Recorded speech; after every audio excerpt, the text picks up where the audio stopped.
نسو ایک عورت نما آدمی تھا، باریک آواز، بغیر داڑھی اور نازک اندام مرد۔ وہ اپنی ظاہری شکل و صورت سے فائدہ اٹھاتے ہوئے زنانہ حمام میں عورتوں کا مساج کرتا اور میل اتارتا تھا۔ کوئی بھی اس کی حقیقت کو نہیں جانتا تھا، سبھی اسے عورت سمجھتے تھے۔ یہ طریقہ اس کے لیے ذریعہ معاش بھی تھا اور عورتوں کے جسم سے لذت بھی لیتا تھا۔ کئی بار ضمیر کے ملامت کرنے پر اس نے اس کام سے توبہ بھی کر لی، لیکن ہمیشہ توبہ توڑتا رہا۔ ایک دن بادشاہ کی بیٹی حمام گئی۔ حمام اور مساج کرنے کے بعد پتا چلا کہ اس کا گرا بہا گوہر موتی یا ہیرا کھو گیا ہے۔ بادشاہ کی بیٹی نے حکم دیا کہ سب کی تلاشی لی جائے۔ سب کی تلاشی لی گئی، ہیرا نہیں ملا۔ نسو رسوائی کے ڈر سے ایک جگہ چھپ گیا۔ جب اس نے دیکھا کہ شہزادی کی کنیزیں اسے ڈھونڈ رہی ہیں تو سچے دل سے خدا کو پکارا اور خدا کی بارگاہ میں دل سے توبہ کی اور وعدہ کیا کہ آئندہ کبھی بھی یہ کام نہیں کروں گا، میری لاج رکھ لے میرے مولا۔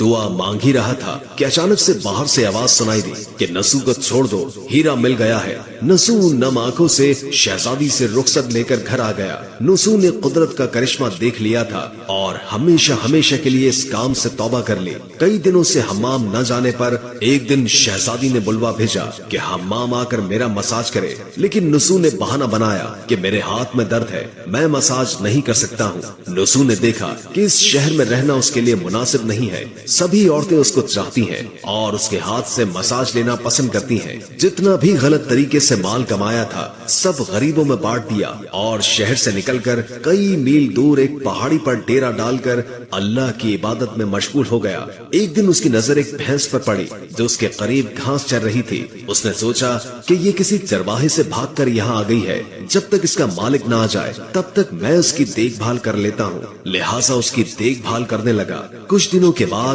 ایک تجارتی قافلہ راستہ بھول کر ادھر آ گیا جو سارے پیاس کی شدت سے نڈھال تھے۔ انہوں نے نسو سے پانی مانگا۔ نسو نے سب کو بھینس کا دودھ پلایا اور سب کو سیراب کر دیا۔ قافلے والوں نے نسو سے شہر جانے کا راستہ پوچھا۔ نسو نے ان کو آسان اور نزدیکی راستہ دکھایا۔ نسو کے اخلاق سے متاثر ہو کر تاجروں نے چاہتے ہوئے اسے بہت سارا مال بطور تحفہ دیا۔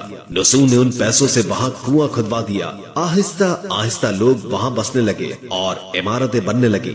وہاں کے لوگ نسو کو بڑی عزت اور احترام کی نگاہ سے دیکھتے تھے۔ رفتہ رفتہ نسو کی نیکی کے چرچے بادشاہ تک جا پہنچے۔ بادشاہ کے دل میں نسو سے ملنے کا اشتیاق پیدا ہوا۔ اس نے نسو کو پیغام بھیجا کہ بادشاہ آپ سے ملنا چاہتے ہیں، مہربانی کر کے دربار تشریف لے آئیں۔ جب نسو کو بادشاہ کا پیغام ملا اس نے ملنے سے انکار کر دیا اور معذرت چاہی کہ مجھے بہت سارے کام ہیں، میں نہیں آ سکتا۔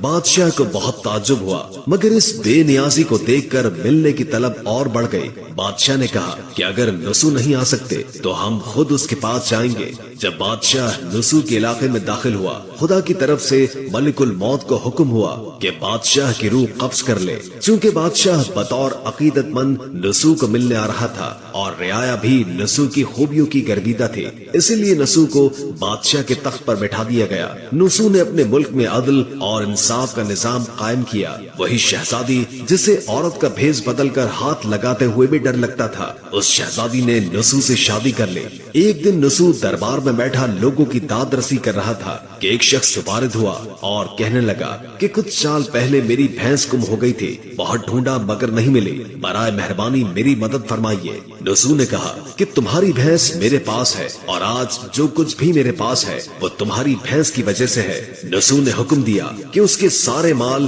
اور دولت کا آدھا حصہ بھینس کے مالک کو دے دیا جائے۔ وہ شخص خدا کے حکم سے کہنے لگا، اے نسو جان لو، نہ میں انسان ہوں اور نہ ہی وہ جانور بھینس ہے، بلکہ ہم دو فرشتے ہیں، تمہارے امتحان کے لیے آئے تھے۔ یہ سارا مال اور دولت تمہارے سچے دل سے توبہ کرنے کا نتیجہ ہے، یہ سب کچھ تمہیں مبارک ہو۔ وہ دونوں فرشتے غائب ہو گئے۔ اسی وجہ سے سچے دل سے توبہ کرنے کو توبہ نسو کہتے ہیں۔ تاریخ کی کتب میں نسو کو بنی اسرائیل کے ایک بڑے عابد کی حیثیت سے لکھا گیا ہے۔ کتاب مثنوی مانوی دفتر پنجم انوار المجالس صفحہ 432۔ نسو رزق کمانے کے لیے اللہ کا ناپسندیدہ کام کیا کرتا تھا۔ جب وہ کام اللہ کے خوف کی وجہ سے چھوڑا تو اللہ نے رزق کے اسباب پیدا کیے اور بادشاہ تک عطا کر دی۔